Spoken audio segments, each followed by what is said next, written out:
Hello everyone, welcome back to JRF Adda. तो आज एक बहुत ज़्यादा इंपॉर्टेंट टॉपिक पर हम लोग डिस्कशन करने वाले हैं। अक्सर जो स्टूडेंट्स हैं वो मॉक टेस्ट में अपना टाइम वेस्ट कर देते हैं, तो इस प्रॉब्लम को हम लोग कैसे सॉल्व कर सकते हैं और क्या बेटर तरीका हमारा हो सकता है जेआरएफ क्लियर करने का, तो वो सारी चीज़ें आज के सेशन में हम लोग डिस्कस करने वाले हैं। तो सारी चीज़ों के बारे में हम लोग बात करेंगे कि जिसकी वजह से हमारा टाइम वेस्ट हो जाता है मॉक टेस्ट सॉल्व करने में, और उनको कैसे इम्प्रूव कर सकते हैं अच्छे से हम लोग डिटेल में डिस्कशन करने वाले हैं। तो ज़रूर सेशन को लास्ट तक देखिएगा।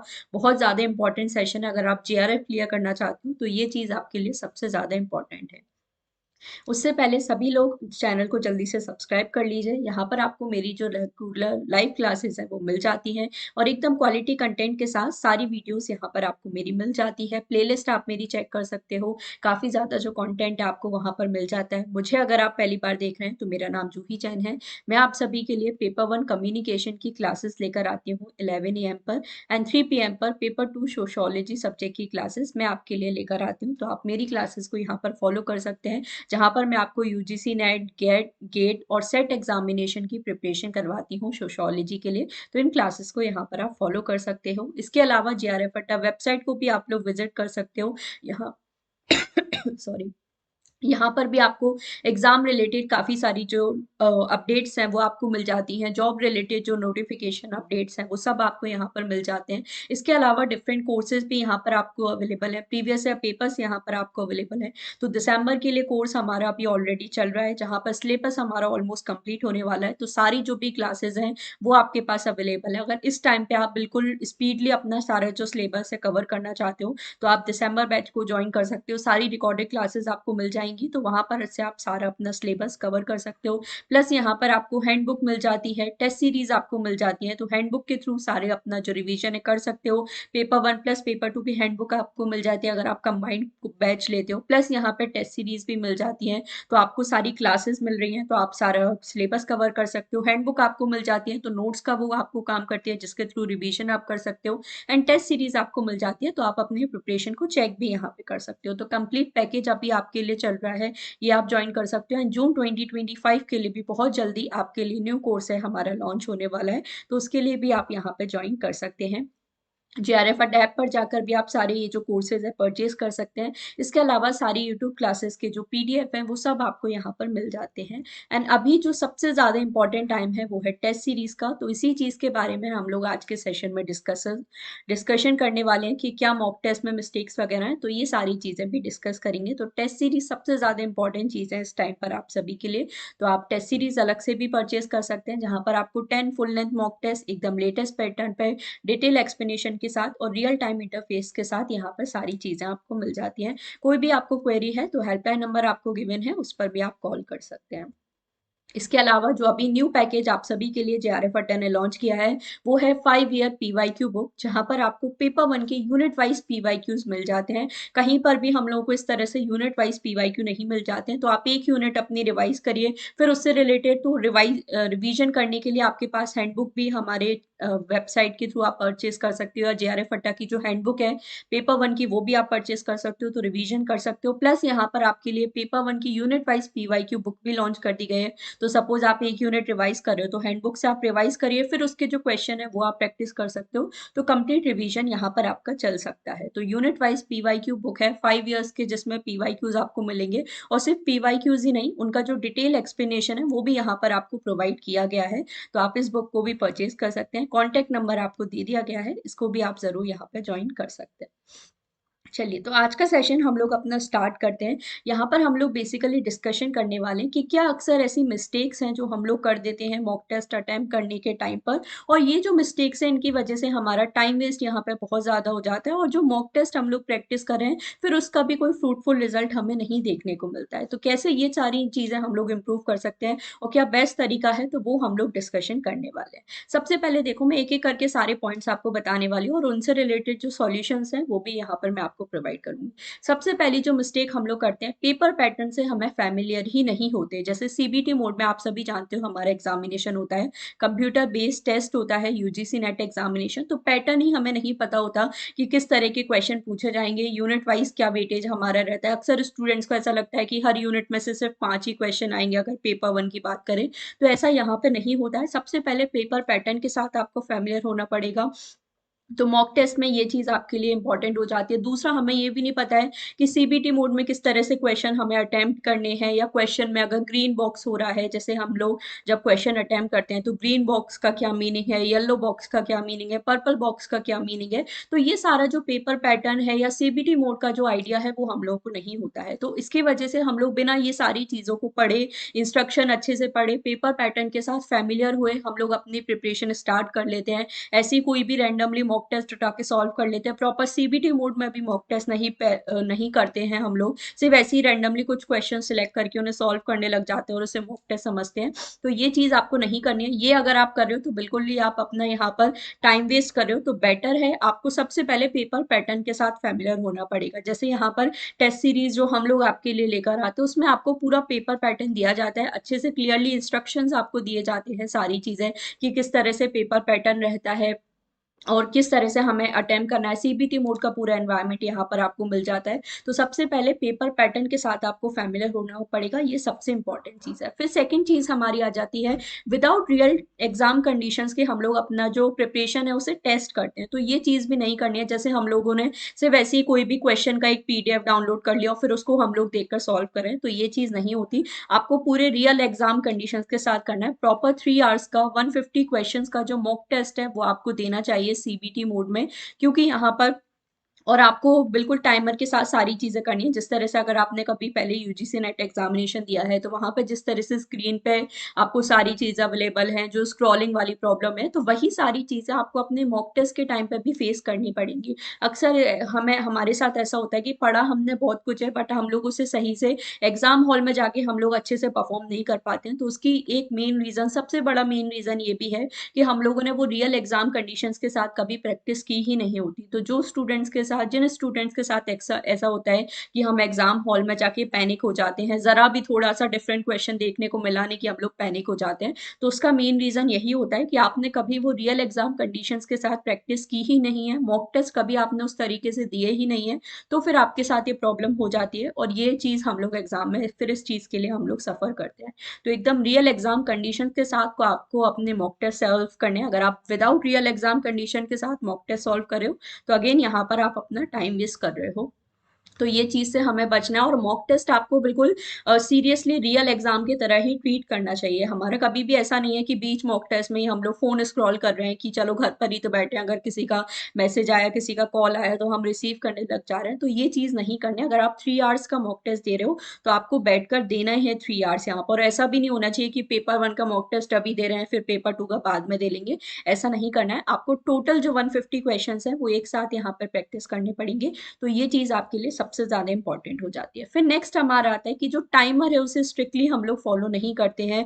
मतलब किसी क्वेश्चंस को बहुत ज़्यादा टाइम दे रहे हैं, किसी को बिल्कुल ही मतलब जितना देना चाहिए उतना भी हम लोग नहीं दे रहे हैं। तो टाइमर को स्ट्रिक्टली फॉलो नहीं करते हैं, बहुत फॉर ग्रांटेड हम लोग लेते हैं कि ठीक है चलो मॉक टेस्ट ही तो है, घर में ही तो दे रहे हैं। तो ये चीज़ नहीं करनी है। आप जितना ज़्यादा सीरियसली होके इस मॉक टेस्ट को लोगे, वो उतना ज़्यादा आपको रियल एग्ज़ाम वाले दिन यहाँ पे हेल्प करने वाला है। क्योंकि देखो अल्टीमेटली आपने कितनी भी मेहनत की हो, बट अल्टीमेटली वो जो 3 आवर्स में आप परफॉर्म करके आओगे, उसी की बेसिस पे आपका जो रिजल्ट है वो आपको देखने को मिलेगा। चाहे आपने कितनी भी मेहनत की हो, बट अगर आप उन 3 आवर्स में अच्छे से परफॉर्म नहीं कर पा रहे हो, तो आपकी सारी जो मेहनत है वो भी एक तरह से हमारी वेस्ट चली जाएगी। तो आपको अपने आप को डे 1 से उस चीज़ के लिए प्रिपेयर करना है कि कैसे हम लोग वो जो 3 आवर्स है उसमें बेस्ट दे सकते हैं, क्योंकि अल्टीमेटली वो जो 3 आवर्स है वही आपका रिजल्ट डिसाइड करते हैं। तो ये चीज़ हमें फॉलो करनी है। तो मॉक टेस्ट में ये जो सारी चीज़ें हैं आपको अपनी इंक्लूड करनी है। नेक्स्ट आ जाता है कि विदाउट किसी स्ट्रेटेजी के हम लोग स्टार्ट करते हैं। मतलब हम लोग प्रॉपर प्लानिंग ही नहीं करते कि कैसे हमें पेपर को अटेम्प्ट करना है। जैसे अगर आप मॉक टेस्ट दे भी रहे हो, बट अगर आपने उस मॉक टेस्ट को देते टाइम कोई स्ट्रेटेजी अपनी नहीं बनाई है, तो फिर अगेन यहाँ पर आप अपना टाइम वेस्ट करें। तो कैसी स्ट्रेटेजी होनी चाहिए, आपको अपने प्रिपरेशन के टाइम पे ही ये चीज़ें डिसाइड करनी पड़ेंगी कि पहले मुझे पेपर 1 अटेम्प्ट करना है या मुझे पेपर 2 अटेम्प्ट करना है। तो ये चीज़ें आपको पहले से यहाँ पे डिसाइड करनी पड़ेगी। और ऐसा नहीं है कि किसी का देख के हम लोग डिसाइड कर रहे हैं। जैसे आज के के टाइम पे चलो फ्रेंड्स छोड़ो, हम लोग टीचर से भी बहुत ज़्यादा इंस्पायर हो जाते हैं। जैसे किसी टीचर ने ऐसा बोला है कि नहीं मैं तो पेपर 2 पहले अटेम्प्ट करती हूँ, तो आप भी पेपर 2 पहले करने लग जाओ। तो ऐसा नहीं है, आपके लिए जो चीज़ बेटर तरीके से वर्क करिए। अगर आपको लगता है कि ठीक है मेरा पेपर वन स्ट्रांग है तो मैं पहले पेपर वन को खत्म कर लूँ, या फिर कई बार ऐसा होता है कि हमारा पेपर टू स्ट्रांग है तो हम पेपर टू को पहले कर लेते हैं। बट मुझे ऐसा लग पर ये भी चीज़ आप हम लोग बहुत ज़्यादा मतलब कंफ्यूजन में ऐसे चलते हैं कि पेपर वन को पहले करना है कि पेपर टू को पहले करना है। पेपर टू हमारा अच्छा है बट फिर भी हम लोग उसे या तो बाद के लिए छोड़ देते हैं, या हम लोग उसे पहले करने जाते हैं तो पेपर वन में हो सकता है कुछ क्वेश्चन हम लोग कर सकते थे तो वो भी हमारे छूट जाते हैं। तो आपको अपने अकॉर्डिंग डिसाइड करना है कि पहले आपको पेपर वन अटेम्प्ट करना है, पेपर टू अटेम्प्ट करना है।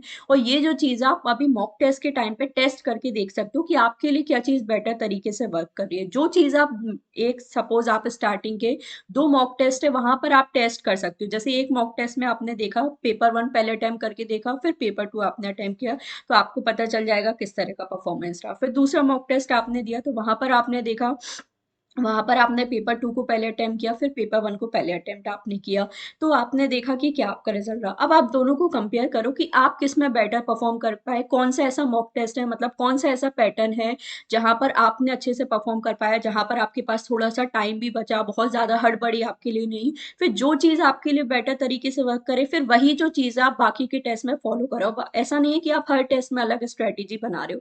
स्टार्टिंग के 2 टेस्ट में आपने टेस्ट करके देख लिया कि आपके लिए क्या चीज़ बेटर तरीके से वर्क कर रही है। अब एक बार आपने जो स्ट्रेटेजी बना ली, वही जो स्ट्रेटेजी आपको अपनी सारी मॉक टेस्ट प्रिपरेशन के टाइम पे देनी है, और फिर वही जो चीज़ है आपको फाइनल एग्जाम में भी अप्लाई करनी है। जब आप पहले से ही उसी चीज़ के लिए रेडी हो जाओगे तो आप फिर बाद में भी बहुत अच्छे से यहाँ पर कर सकते हो।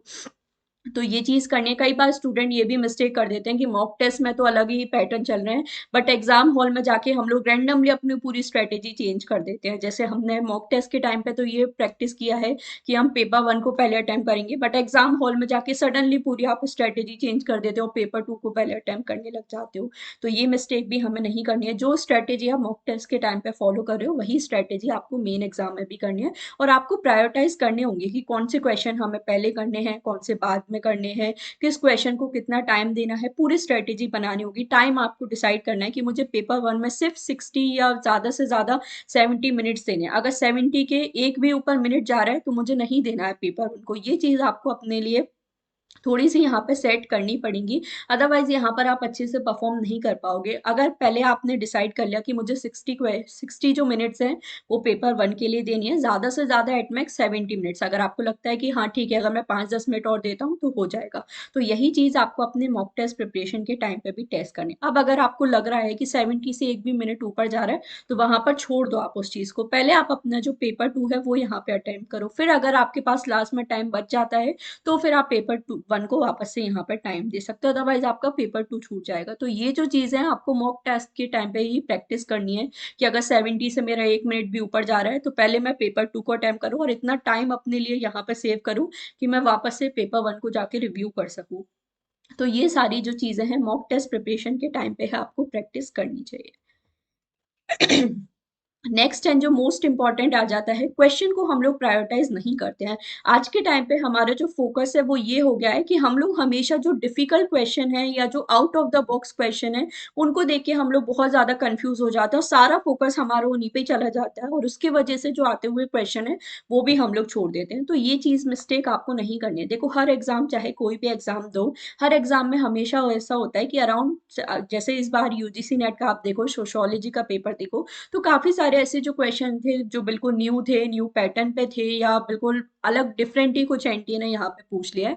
तो भी आप देखो कि अराउंड 20 to 30 क्वेश्चन तो हमें हर एग्जाम में ऐसा होता है कि सपोज आप मान के चलो जो आपको अलग ही देखने को मिलेंगे, तो वो जो 20 और 30 क्वेश्चन है हमारे, उन पर आपको इतना अपना टाइम वेस्ट नहीं करना है।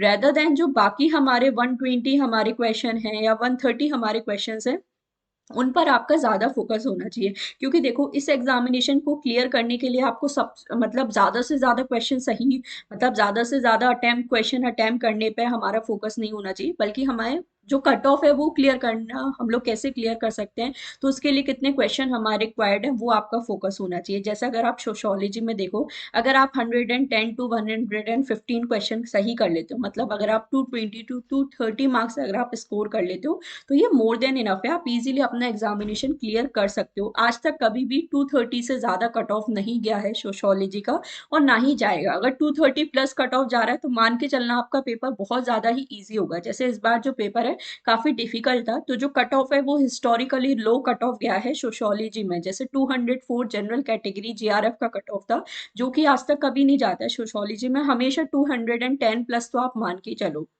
तो ये जो लास्ट 3-4 साल की कट ऑफ है, इसके बेसिस पे आप अपना जो टारगेट है वो सेट कर सकते हो कि मुझे अराउंड 110 एंड 115 क्वेश्चन सही करने हैं। तो भी आपके पास अगर आप 35 क्वेश्चंस भी गलत कर देते हो पेपर वन पेपर टू मिला के, तो भी आप इस एग्जामिनेशन को क्लियर कर सकते हो। तो ये चीज हमारा फोकस होना चाहिए, रेदर देन हम लोग जो डिफिकल्ट और जो न्यू क्वेश्चन है उन पर हम लोग ज्यादा टाइम वेस्ट करें। बेटर, उससे बेटर है जो इजी क्वेश्चन है, जो टॉपिक आपने पढ़े हुए उन पर अपना ज्यादा टाइम दो, वो आपके लिए बेस्ट होगा। कई बार ऐसा होता है कि बहुत ज्यादा थियोरिटिकल क्वेश्चन हो जाते हैं, तो उसमें हम लोग टाइम वेस्ट करने लग जाते हैं। तो थियोरिटिकल क्वेश्चन से बेटर है आप जो कंसेप्चुअल क्वेश्चन है वो सॉल्व करो। जैसे मैं आपको हमेशा क्लास में बोलती हूँ, जो सिंपल वन लाइनर क्वेश्चन होते हैं उनको आंसर करना हमारे लिए ज्यादा डिफिकल्ट है, कंपैरेटिवली जो लॉन्ग स्टेटमेंट बेस्ड क्वेश्चन आते हैं मेरे अकॉर्डिंग वो आंसर करना ज्यादा इजी है। क्योंकि क्वेश्चन जितना लॉन्ग होगा मतलब उतना ज्यादा जो इन्फॉर्मेशन है वो आपको क्वेश्चन में दी है, बस आपको वहां पे एक प्रॉपर चॉइस एलिमिनेशन लगाना है और प्रॉपर टेक्निक आपको लगानी है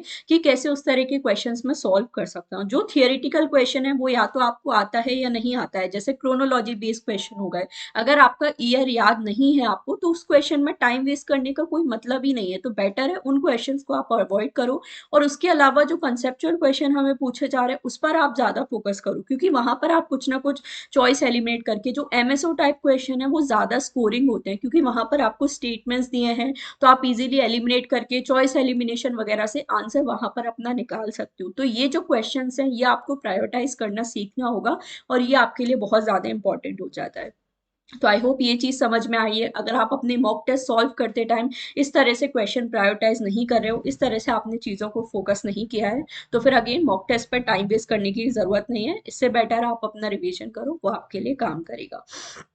नेक्स्ट एंड मोस्ट इम्पॉर्टेंट चीज है जो हमें करनी चाहिए, बट अक्सर स्टूडेंट स्किप कर देते हैं, और उनका जो मॉक टेस्ट सॉल्व करना है वो भी कम्प्लीटली फिर टाइम वेस्ट हमें लगता है, ये है कि आप मॉक एनालिसिस नहीं करते हो। मतलब आपने मॉक टेस्ट दे दिया, मतलब बहुत सारे स्टूडेंट इस तरह से मॉक टेस्ट को ट्रीट करते हैं कि चलो 150 क्वेश्चन है, हम सीबीटी मोड में भी सॉल्व करें, तो आपने बस 150 क्वेश्चन है सीबीटी मोड में सॉल्व किए और बस खत्म, एक बार में क्वेश्चन सॉल्व कर दिए 3 आवर्स में खत्म। तो ये चीज नहीं करनी है यहाँ पर आपको, बल्कि आपको यहाँ पर क्या करना है कि आपको पूरा जो मॉक है उसको एनालाइज यहाँ पे करना है कि क्या चीज आप कर रहे हो, क्या कौन से क्वेश्चन आपने गलत किए हैं, कितने क्वेश्चंस आपने गलत किए हैं, और इनके आपको नोट्स बनाने होंगे। जो भी मिस्टेक्स आप कर रहे हो उनको आप अपने नोट्स बनाइए। जैसे अक्सर जो मिस्टेक हम लोग करते हैं कि जो इनकरेक्ट, सपोज हमें इनकरेक्ट स्टेटमेंट पूछा था या क्वेश्चन में नॉट करेक्ट पूछा था, तो ये जो वर्ड्स हैं इन पे हम लोग फोकस ही नहीं करते। तो अगर ये मिस्टेक भी आप कर रहे हो तो उसे आप लोग नोट डाउन करो कि कितने क्वेश्चन में आपने ऐसी मिस्टेक की है, या बाकी क्वेश्चन जो आपके गलत हुए हैं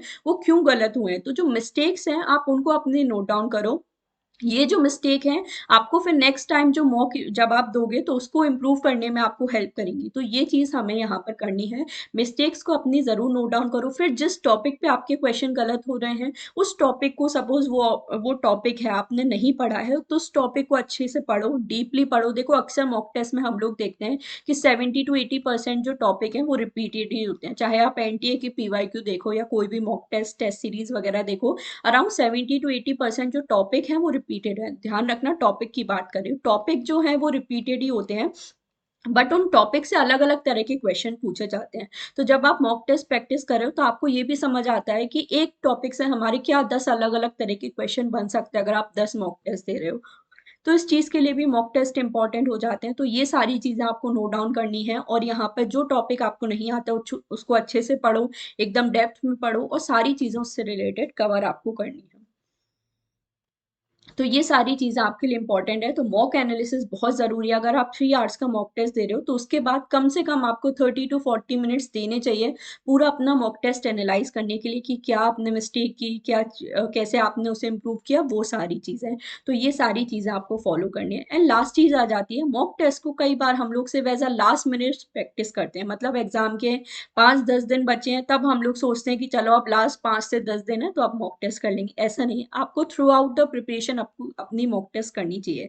जैसे स्पेसिफिकली अगर मैं इस टाइम की बात करूँ तो ये जो एग्जामिनेशन है इस साल बहुत सारी चीज़ें हुई हैं, तो वैसे भी स्टूडेंट्स का काफ़ी ज़्यादा डिस्टर्बेंस हुआ है प्रिपरेशन में। तो इस टाइम पर जो मॉक टेस्ट है वो आपको अभी से प्रैक्टिस कर देना स्टार्ट करना चाहिए। अभी हमारे पास डेट नहीं आई है तो इतना तो आप मान के चलो कि लगभग 30 से 40 दिन बाद ही आपका एग्जामिनेशन होगा। उससे पहले होता अगर तो अभी तक आपके पास कुछ ना कुछ नोटिस जरूर आ जाता। तो आप मान के चलो अराउंड 30 to 45 डेज अभी हमारे पास में है यहाँ पर। तो अभी से आप अपना मॉक टेस्ट प्रैक्टिस करना चालू कर दो। अभी से आप वीक में 1 या 2 मॉक टेस्ट से यहाँ पे स्टार्ट करो। तो अभी से अगर आप 10 मॉक टेस्ट भी कर लेते हो तो ये चीज़ आपको करनी है। 10 मॉक टेस्ट सपोज आप कर रहे हो, उनका अच्छे से एनालाइज कर रहे हो, सारी मिस्टेक आपको पता चल रही है, सारी न्यू टॉपिक आप कर रहे हो। फिर ये जो मॉक टेस्ट आपके हो जाते हैं, फिर आप एग्जाम टाइम में इन मॉक टेस्ट को फिर से दे सकते हो। तो आपको ये भी पता चल जाएगा कि चलो पहले मैंने ये मॉक टेस्ट दिया था तो क्या मिस्टेक की थी। अब आपने मिस्टेक्स भी अपनी नोट डाउन कर रखी हैं तो वो भी आपको आइडिया रहेगा। फिर जब आप नेक्स्ट टाइम भी अगर उस सेम मॉक टेस्ट को ही दे रहे हो तो आपको ये भी पता चलेगा कि कितनी मिस्टेक्स हैं, मैंने इम्प्रूव की हैं या नहीं, कि एक्चुअली में मैंने कुछ इम्प्रूव किया है या नहीं। तो सारी चीज़ें यहाँ पर आपको पता चल जाती है। तो बट ये जो मॉक टेस्ट सॉल्व करना है इसमें गैप रखना है। ऐसा नहीं कि आज आपने कोई मॉक टेस्ट सॉल्व किया फिर 5 दिन बाद उसे फिर से कर रहे हो तो पता चले हमें तो सारे आंसर याद है। ऐसा नहीं करना है। कम से कम अराउंड 30 to 40 डेज का गैप होना चाहिए तो आप कर सकते हो। तो इसलिए मैं बोल रही हूँ अभी से मॉक टेस्ट जो है वो आपको प्रैक्टिस करना स्टार्ट कर देने हैं और फिर लास्ट टाइम में आप फिर से उन्हें कर सकते हो तो बहुत नेक्स्ट लेवल जो रिवीजन है आपका हो जाएगा।